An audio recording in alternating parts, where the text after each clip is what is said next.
El 11 de septiembre de 1973, Chile se convirtió en el escenario de uno de los eventos más trascendentales de su historia. En un golpe de Estado liderado por las Fuerzas Armadas, el gobierno democráticamente elegido en 1970 y encabezado por el presidente socialista Salvador Allende fue derrocado.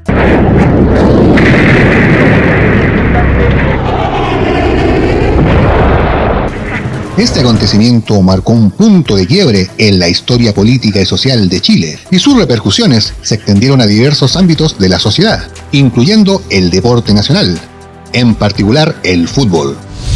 Después de superar a Perú en las eliminatorias sudamericanas, Chile se encontraba un paso más cerca de su ansiado sueño de participar en el Mundial de Alemania 74. Sin embargo, el desafío aún no había llegado a su fin. El conjunto nacional se preparaba para enfrentar un repechaje crucial contra el ganador del Grupo 9 europeo.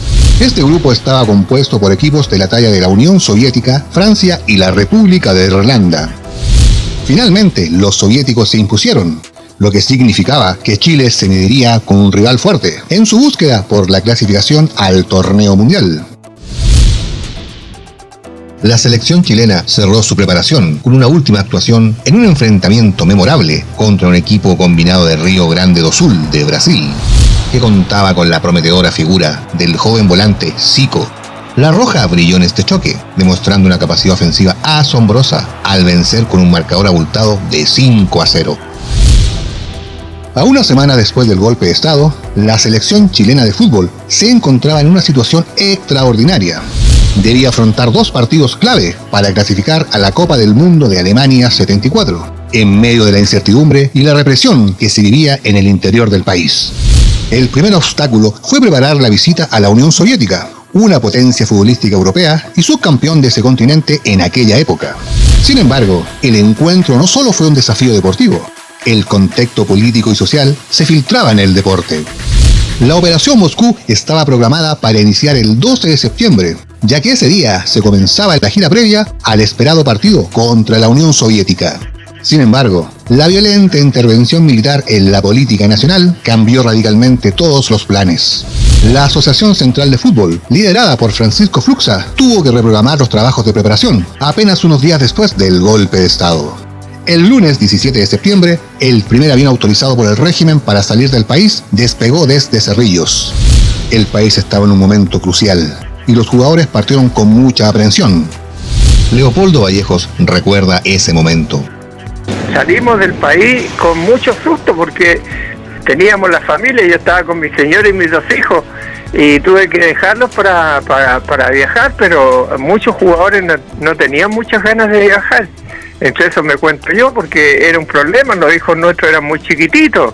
La verdad que costó bastante salir del país, pero lo hicimos por defender nuestra selección. Tras realizar varias escalas, que incluyeron Buenos Aires y Sao Paulo, la delegación deportiva cambió de avión y llegó a Ciudad de México el 18 de septiembre. 2 días después, se enfrentaron al seleccionado local en el Estadio Azteca, derrotándolos por 2-1, con goles de Carlos Caselli. Al día siguiente partieron hacia Europa, haciendo su primera parada en Suiza, donde jugaron un amistoso contra el equipo Samac Neuchâtel, ganando 1-0 con un gol de Julio Crisosto. El 23 de septiembre, el mismo día del partido con los suizos, fallecía en Chile Pablo Neruda.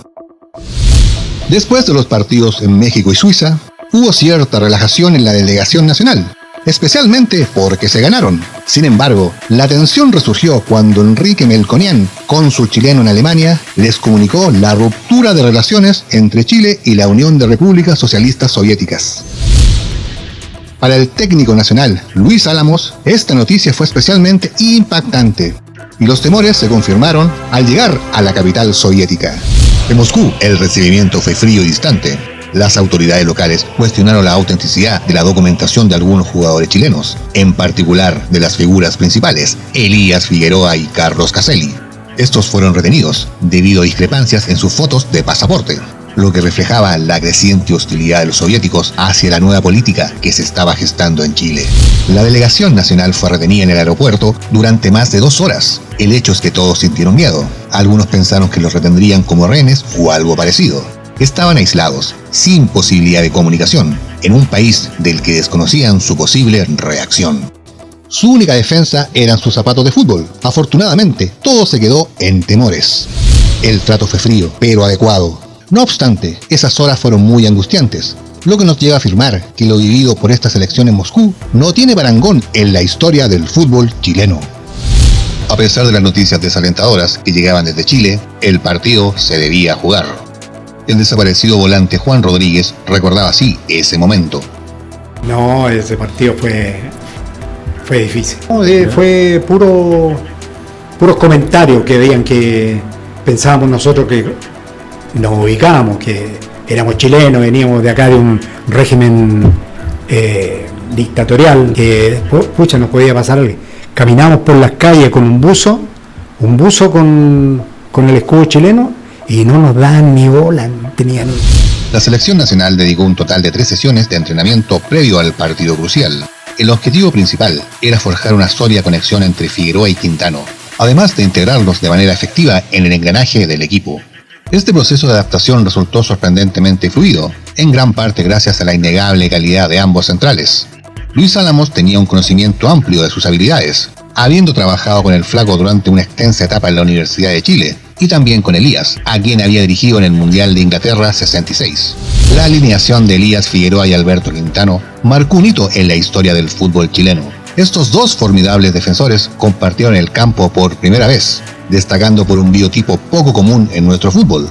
Ambos superaban el 1,80 m de estatura. Quintano recuerda así ese momento. A nosotros nos mandó con Elías juntos en la habitación para que conversáramos. Nosotros no habíamos jugado nunca antes juntos, habíamos sido rivales. Nos conversamos toda la noche y todo el día, todas las situaciones que teníamos que conversar.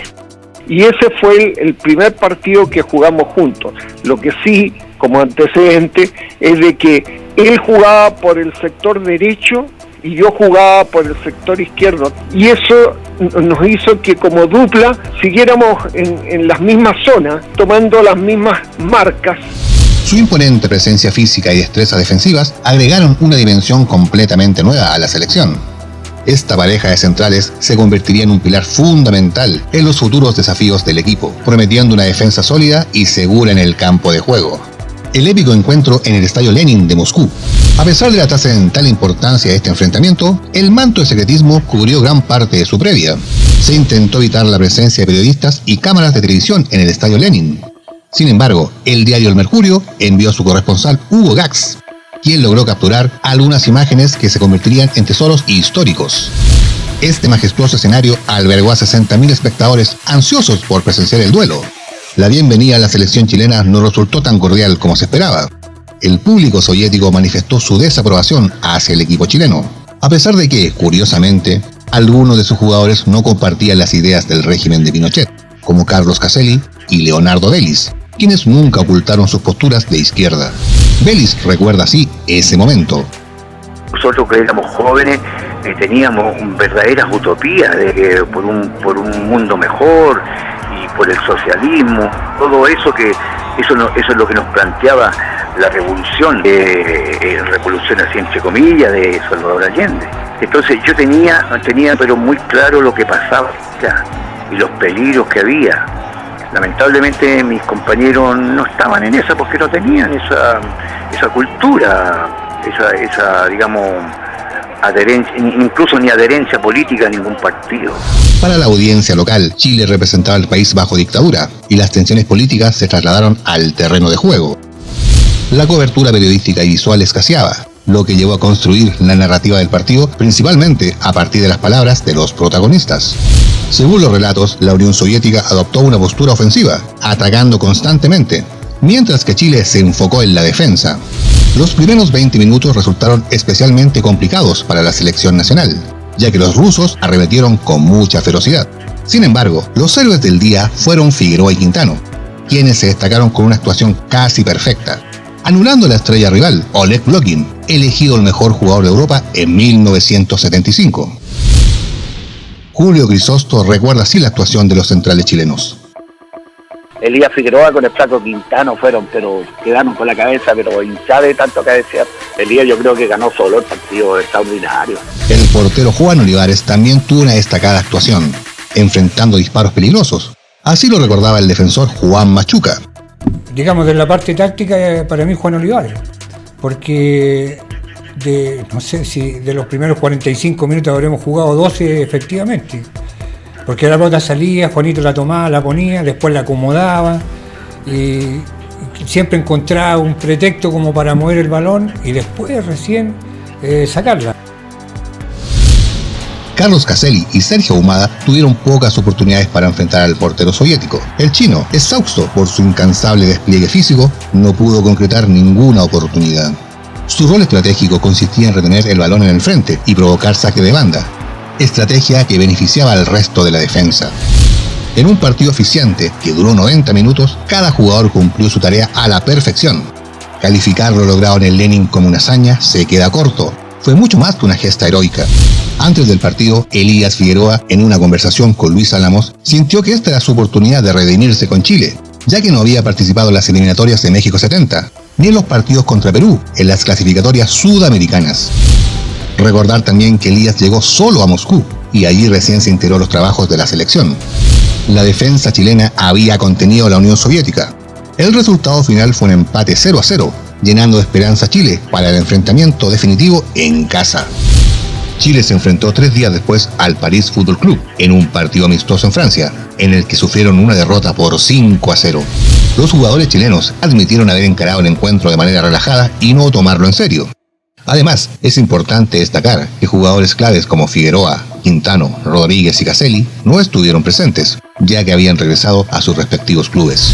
Aunque la derrota fue abultada, se reconoció que este partido no reflejó el verdadero potencial de la Roja, que seguía enfocada en la revancha con los soviéticos. Al retornar al país el 2 de octubre, la delegación fue oficialmente recibida en el aeropuerto Pudahuel por el secretario general de la Junta Militar, el general Pedro Ewing. Al día siguiente, Francisco Fluxa fue notificado de que los deportistas debían comparecer en las instalaciones del Ministerio de Defensa, en razón de que los 4 generales deseaban expresar sus felicitaciones por el empate logrado en Moscú. El proceso transcurrió de manera expedita. Pinochet, junto a Merino, Lee y Mendoza, saludaron a los futbolistas, compartiendo risas y estrechando manos, en un ambiente más bien distendido. El partido de revancha contra la Unión Soviética estaba programado para el 21 de noviembre. La narración de este partido será presentada en un futuro video. Si ha llegado al final, permítame expresar mi más sincero agradecimiento. Si este breve relato ha sido de su agrado, le invito a manifestarlo mediante un me gusta y a suscribirse a mi canal. Espero contar con su presencia en futuros videos. Nos vemos.